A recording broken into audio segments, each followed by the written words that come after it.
Assalamualaikum warahmatullahi wabarakatuh. Kami dari kelompok 5 yang beranggotakan saya sendiri, Erlis Tiara Fauzia, NPM 104, Anjar Pastika, NPM 105, dan Anindya Damayanti, NPM 107, akan mempresentasikan terkait etika pasar bebas, monopoli, persaingan usaha tidak sehat, dan kebijakan pemerintah.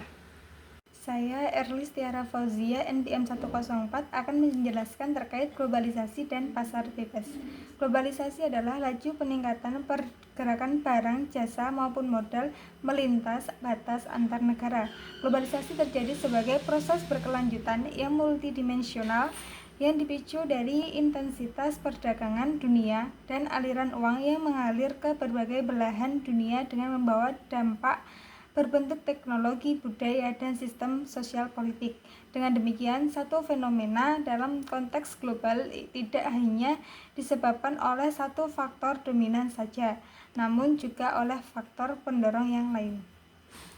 Awalnya, keterlibatan sebuah perusahaan dalam transaksi lintas negara dimulai dari kegiatan ekspor dan impor dengan tetap mempertahankan basis produksinya di negara sendiri.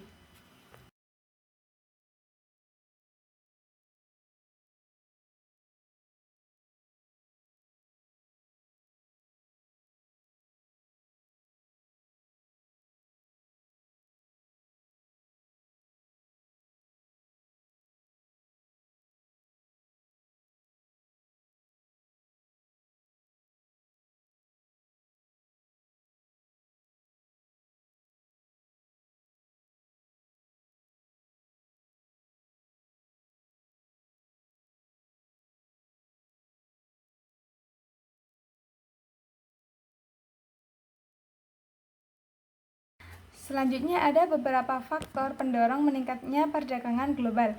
Yang pertama yaitu kemajuan dan ekspansi teknologi ke dalam sendi-sendi kehidupan sehari-hari dalam bentuk perangkat lunak, internet, gadgets, wifi, dan GPS meningkatkan kehidupan saat ini menjadi dinamis dan menyenangkan.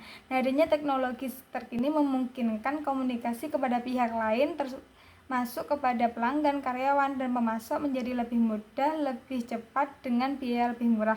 Selain itu, teknologi canggih membantu perusahaan kecil untuk berkompetensi dengan perusahaan besar tanpa dibatasi oleh tempat, waktu, dan modal.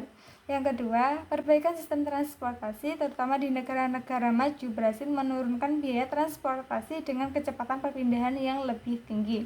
Yang ketiga yaitu pertumbuhan perusahaan-perusahaan multinasional, terutama yang berasal dari Asia, turut meramaikan lalu lintas perdagangan lintas negara sejak 1 dekade terakhir. Nah, perusahaan-perusahaan ini secara umum memiliki modal besar dan didukung oleh fasilitas serta teknologi terbaru, sehingga mempercepat langkah mereka untuk melakukan penetrasi pasar modal. Yang terakhir yaitu perubahan lanskap politik, ekonomi, dan sosial yang terjadi di negara telah membuka pasar baru bagi perdagangan internasional. Pemisahan sebuah wilayah menjadi negara baru yang berdaulat, disadari atau tidak, meningkatkan kesempatan berbisnis dan bekerja sama antar pihak yang sebelumnya hanya terjadi pada kelompok atau negara tertentu. Globalisasi seperti halnya dua sisi sebuah pisau, yaitu memiliki segi-segi positif dan negatif tergantung dari sudut pandang pelaku bisnis. Nah, sisi positifnya yaitu meningkatkan produktivitas ekonomi, mendorong penurunan harga, memberikan akses pendanaan keuangan bagi negara sedang berkembang untuk membangun perekonomian, memungkinkan transfer teknologi, membangun demokrasi dan kebebasan. Kemudian untuk sisi negatifnya yaitu pekerjaan belum tentu dapat dipertahankan dalam waktu lama, yaitu keamanan pekerjaan menjadi berkurang, menurunkan standar kualitas lingkungan dan kondisi fisik maupun psikis tenaga kerja, mencegah suatu negara memberlakukan kebijakan pelestarian lingkungan karena berbenturan dengan produk yang berasal dari negara lain. Kemudian menghilangkan keragaman budaya, bahasa, dan religius yang ada di setiap negara. Yang terakhir memungkinkan terjadinya kekuasaan yang sewenang-wenang. Selanjutnya ada prinsip-prinsip etika di pasar bebas. Nah, pasar bebas adalah sistem ekonomi yang memberi kesempatan berusaha yang sama, bebas, dan adil kepada semua pelaku ekonomi melalui mekanisme pasar dengan campur tangan yang minimal dari pemerintah. Dalam pasar bebas, harga barang-barang dan jasa ditetapkan oleh hukum penawaran dan permintaan yang disetujui baik oleh produsen maupun konsumen tanpa saling memaksa satu dengan yang lain. Kemudian adanya pasar bebas menjadikan setiap perusahaan terlibat dalam persaingan pasar. Hal itu berarti setiap usaha mempunyai kebebasan untuk mengambil keputusan, bertahan, dan mengembangkan diri.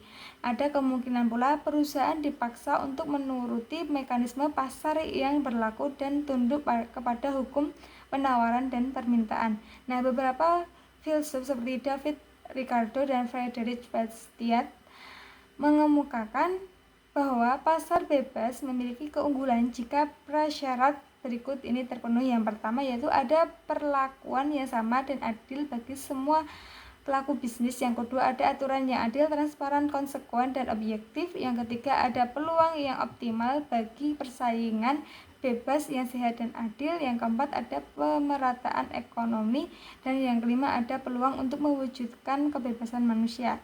Nah, syarat utama untuk menerapkan sistem pasar bebas yang terbuka dan adil bagi semua pihak adalah pemerintah tidak mengintervensi pasar, yaitu maksudnya non-intervention. Saya, Anjali Prastika, NPM 105, akan melanjutkan presentasi mengenai prinsip-prinsip etika di pasar bebas. Nah, untuk mewujudkan iklim pasar bebas yang adil dan terbuka bagi semua pihak itu dibutuhkan prinsip-prinsip etika pasar bebas yang ada 4 prinsip.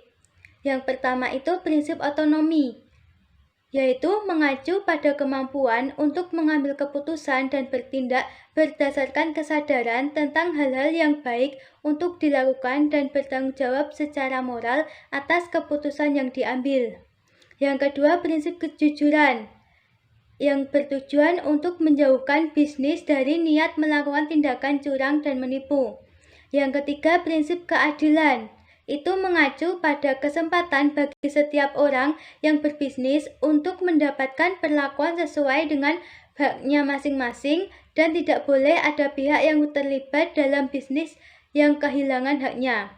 Prinsip yang keempat yaitu prinsip integritas moral, yang berfokus pada keharusan pelaku bisnis untuk menjaga nama baik, dapat dipercaya, dan menjadi perusahaan terbaik. Adanya integritas moral bagi pelaku ekonomi dan pemerintah dapat menghilangkan dampak negatif dari kebiasaan yang ada di dalam pasar bebas atau perdagangan bebas. Yang selanjutnya itu mengenai peran pemerintah dalam pasar bebas. Peran pemerintah dalam pasar bebas itu bertindak tegas dan adil dengan cara melindungi masyarakat dari kekerasan, membangun dan mengelola pekerjaan-pekerjaan umum tertentu dan lembaga umum tertentu itu yang tidak bisa dijalankan oleh swasta karena tidak menguntungkan. Nah, di sini yang pertama syarat utama untuk menjamin sebuah sistem ekonomi pasar yang adil adalah perlunya suatu peran pemerintah yang sangat canggih. Yang kedua, peran bahkan campur tangan pemerintah itu tidak ditolak sama sekali, bahkan pemerintah harus campur tangan. Yang ketiga, pemerintah harus turun tangan menindak secara konsekuen pihak yang merugikan pihak-pihak lain. Nah, di sini pendekatan yang harus dilakukan pemerintah di pasar bebas itu ada 5. Yang pertama itu menjalankan trias politika. Trias politika itu memisahkan secara tegas kekuasaan eksekutif, legislatif, dan yudikatif. Nah, dalam pemerintah yang berdaulat, kekuasaan harus dipisahkan antara 2 atau lebih kesatuan kuat untuk mencegah satu orang atau kelompok tertentu memperoleh kekuasaan yang terlalu banyak. Hal ini berguna untuk mencegah penyalahgunaan kekuasaan legislatif, eksekutif, dan yudikatif. Pendekatan yang kedua itu membatasi kekuasaan atau limited power, yang artinya pemerintah harus tunduk dan patuh kepada hukum dan keadilan, serta membatasi masa jabatan seseorang dalam pemerintah. Pendekatan yang ketiga mengizinkan adanya kekuasaan oposisi yang berada di luar kekuasaan pemerintah untuk mengontrol kebijakan pemerintah dan untuk mengawasi serta menjamin pemerintah senantiasa bertindak adil. Pendekatan yang keempat, menjalankan fungsi pertahanan dan keamanan. Negara wajib melindungi seluruh warga negaranya dari serangan dan ancaman dari bangsa dan negara lain. Pendekatan yang kelima itu menyediakan sarana dan prasarana publik yang baik, terawat, dan berkualitas. Karena adanya pasar bebas maupun karena menjadi kewajiban pemerintah dalam merealisasikan prasarana tersebut. Nah, di sini penetapan hukum semata tanpa diimbangi oleh etika yang baik itu tidaklah cukup dalam menjalankan sistem pasar bebas yang adil. Nah, hukum dapat menjadi lemah karena ada 3 hal. Yang pertama, hukum dapat berlaku tidak etis dan adil. Di sini hukum diciptakan oleh manusia yang karena ada kepentingan tertentu dapat bertindak tidak etis dan adil melalui produk hukum. Yang kedua, hukum tidak selalu menjamin keadilan dan keetisan bisnis. Walaupun hukum perlindungan konsumen telah ada, namun masih ada penyalahgunaan dan ketidakpuasan yang muncul atas penggunaan produk perusahaan. Untuk yang ketiga, hukum dapat mendorong adanya tindakan yang tidak berperi kemanusiaan.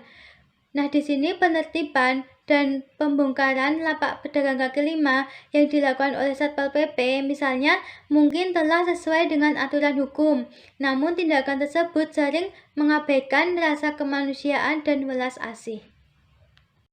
Baik, selanjutnya saya Anindya Damayanti, NPM 107, akan melanjutkan penjelasan terkait kapitalisme dan sosialisme pasar. Nah, sejatinya kapitalisme pasar itu muncul jika dalam perekonomian sebuah negara, mayoritas bisnis diisi oleh perusahaan swasta dengan intervensi pemerintah yang minimal. Dengan demikian, bisnis memang dibentuk dan dijalankan untuk memperoleh laba dan meningkatkan kesejahteraan para pemiliknya. Nah, berbeda dengan sosialisme pasar, yang bisnis besar kebanyakan dimiliki oleh pemerintah, masyarakat umum, atau serikat pekerja. Nah, tujuan sistem ekonomi sosialisme ini adalah untuk memeratakan kemakmuran masyarakat dan menghilangkan eksploitasi oleh manusia, yakni majikan atau pemilik modal, terhadap manusia lainnya, yakni kaum buruh. Baik, pada slide selanjutnya ini terkait praktik monopoli dan oligopoli. Nah, monopoli sendiri ini adalah situasi pasar yang di dalamnya hanya terdapat satu atau sedikit perusahaan yang menjual produk, barang atau jasa atau komoditas tertentu yang tidak mempunyai pengganti yang mirip, misal listrik, bahan bakar migas, dan layanan publik yang diselenggarakan pemerintah pusat atau daerah. Nah, pada slide ini disajikan perbandingan pasar persaingan sempurna dengan monopolistik. Nah, untuk yang pertama ini ada pasar persaingan sempurna itu jumlah penjual dan pembeli banyak, sedangkan untuk pasar monopolistik itu jumlah penjual satu dan pembeli banyak. Untuk perbandingan yang kedua itu adalah barang yang dijual mirip sehingga dapat saling menggantikan. Nah, untuk pasar monopolistik ini, barang yang dijual dihasilkan oleh satu perusahaan dan tidak ada perusahaan atau produk lain yang dapat menggantikannya. Perbedaan ketiga itu penjual tidak dapat memengaruhi harga, namun dapat berperan sebagai pengambil harga atau price taker. Untuk pasar monopolistik itu penjual mempunyai kekuasaan sangat besar untuk mempengaruhi dan menentukan harga. Untuk perbedaan selanjutnya, harga ditentukan oleh mekanisme permintaan dan penawaran yang ada di pasar. Sedangkan untuk monopolistik itu harga ditentukan oleh perusahaan monopoli atau suatu perusahaan yang sangat kuat. Untuk perbedaan selanjutnya ini adalah posisi tawar-menawar konsumen kuat, sedangkan untuk pasar monopolistik itu posisi tawar-menawar konsumen lemah. Perbedaan selanjutnya, untuk pasar persaingan sempurna ini perusahaan sulit untuk memperoleh keuntungan per unit jauh di atas rata-rata. Sedangkan untuk monopolistik itu perusahaan dapat memainkan harga sehingga keuntungan per unit sangat tinggi, jauh di atas nilai produk. Untuk selanjutnya, ini adalah konsumen sangat sensitif terhadap perubahan harga. Untuk monopolistik ini konsumen dipaksa untuk tidak sensitif terhadap perubahan harga. Untuk perbedaan terakhir, ini ada kemudahan untuk masuk dan keluar dari pasar atau low entry barrier. Untuk yang monopolistik ini perusahaan baru sulit untuk masuk. pasar atau high entry barriers. Nah, namun ada pula untuk monopoli yang menimbulkan persoalan etis, yaitu monopoli buatan. Untuk monopoli buatan ini akan saya jelaskan di slide selanjutnya. Baik, pada slide selanjutnya ini akan membahas terkait monopoli buatan yang sudah saya singgung di slide sebelumnya. Nah, monopoli buatan ini terjadi akibat adanya persekongkolan politis dan ekonomi antara pengusaha dan pengusaha untuk melindungi kelompok pengusaha tersebut, yang pada akhirnya merugikan masyarakat secara luas. Nah, ada pun beberapa argumen yang menyoroti aspek-aspek negatif monopoli buatan ini. Yang sudah disajikan di layar, ini yang pertama ada monopoli buatan melanggar keadilan prosedural atau procedural justice, yaitu semua pihak diperlakukan dengan ketentuan dan prosedur sama dan adil. Nah, jika pemerintah memiliki kesepakatan dengan perusahaan tertentu sehingga sampai terbangun sebuah situasi pasar monopolistik, maka hal tersebut akan merugikan konsumen karena pemerintah melanggar hukum, keadilan, prosedural yang seharusnya memperbolehkan setiap pihak masuk dalam bisnis yang sama. Untuk yang kedua, ini ada monopoli buatan melanggar keadilan distributif atau distributive justice, yakni keadilan yang terbangun atau berhubungan dengan terdistribusinya hasil-hasil ekonomi yang adil. Jadi distribusi itu dilakukan secara adil. Nah, monopoli buatan menimbulkan ketimpangan ekonomi karena distribusi pendapatan yang tidak adil antara pihak satu dengan yang lainnya. Bagi pihak yang mendapatkan fasilitas, mereka mendapatkan keuntungan yang sangat besar, namun konsumen atau pelaku bisnis yang lain justru dirugikan. Untuk yang ketiga, ini ada monopoli buatan melanggar kebebasan konsumen dan pengusaha. Jadi, untuk aspek yang negatif ini adalah dari monopoli buatan sendiri itu melanggar kebebasan konsumen dan pengusaha itu. Baik, pada slide selanjutnya ini membahas terkait oligopoli atau kartel, yang merupakan bentuk lain dari monopoli yang dilakukan oleh sekelompok pengusaha. Nah, masalah etika yang ditimbulkan dalam oligopoli ini sama dengan monopoli, yakni kelompok usaha tertentu menguasai pasar dan mempunyai kekuatan untuk memengaruhi harga dan pasokan produk. Nah, pada layar itu disajikan beberapa poin terkait bentuk oligopoli itu terjadi dalam bentuknya seperti apa gitu ya, teman-teman. Nah, yang pertama itu ada kartel, yaitu kesepakatan beberapa perusahaan dalam satu industri untuk bertemu dan membuat persetujuan untuk membatasi persaingan. Nah, tujuan dari kartel ini adalah mendapatkan keuntungan dari perusahaan-perusahaan yang terlibat. Untuk yang kedua, ini ada merger, yaitu penggabungan dua atau beberapa perusahaan. Nah, merger ini terbagi atas merger vertikal jika perusahaan yang membeli saham perusahaan proses sebelum atau backward atau setelahnya downward, dan merger horizontal jika perusahaan membeli saham perusahaan sejenis. Nah, tujuan merger vertikal ini menguasai bahan baku atau distribusi, sedangkan untuk merger horizontal itu bertujuan untuk menguasai pangsa pasar atau memperbesar volume produksi. Nah, yang ketiga ini ada price fixing atau yaitu pemaksaan dari perusahaan oligopolistik yang memaksa konsumen untuk membayar harga tertentu. Harga ini ditetapkan secara sepihak. Nah, untuk yang keempat, ini ada manipulasi penawaran, yaitu perusahaan-perusahaan oligopolistik menyepakati penaguhan produksi dalam kurun waktu tertentu untuk memengaruhi pasar dengan situasi atau asumsi jika kelangkaan produk terjadi, maka kenaikan harga terjadi. Nah, asumsi ini adanya permintaan tetap. Untuk yang kelima, ini ada price leadership, yaitu kesepakatan tersembunyi antara perusahaan-perusahaan dalam satu industri untuk menaikkan atau sebaliknya menurunkan harga produk mengikuti langkah yang diambil oleh salah satu perusahaan. Baik, pada slide selanjutnya ini terkait kesimpulan dari beberapa materi yang sudah dijelaskan kelompok kami. Nah, untuk sistem pasar bebas adalah sistem yang oleh penganutnya merupakan sistem ekonomi yang diakui efisiensinya. Hal ini dikarenakan adanya keunggulan-keunggulan yang dimiliki oleh sistem pasar bebas itu sendiri. Namun, bukan berarti sistem ini tidak memunculkan dampak negatif. Ekonom yang dia itu menentang sistem ini berpendapat bahwa sistem ini membuat pelaku ekonomi menjadi rakus dan hanya mementingkan kepentingan ekonomi semata tanpa menciptakan keadilan dan kesejahteraan bagi masyarakatnya. Nah, kenyataan bahwa sistem pasar bebas gagal untuk mengurangi kesenjangan ekonomi, sosial di Indonesia dan antar negara makmur dibandingkan dengan negara berkembang dan terbelakang di dunia ini. Baik, mungkin sekian presentasi dari kelompok kami. Apabila banyak kesalahan dan kekurangan kami mohon maaf. Sekian dari kami, terima kasih. Wassalamualaikum warahmatullahi wabarakatuh.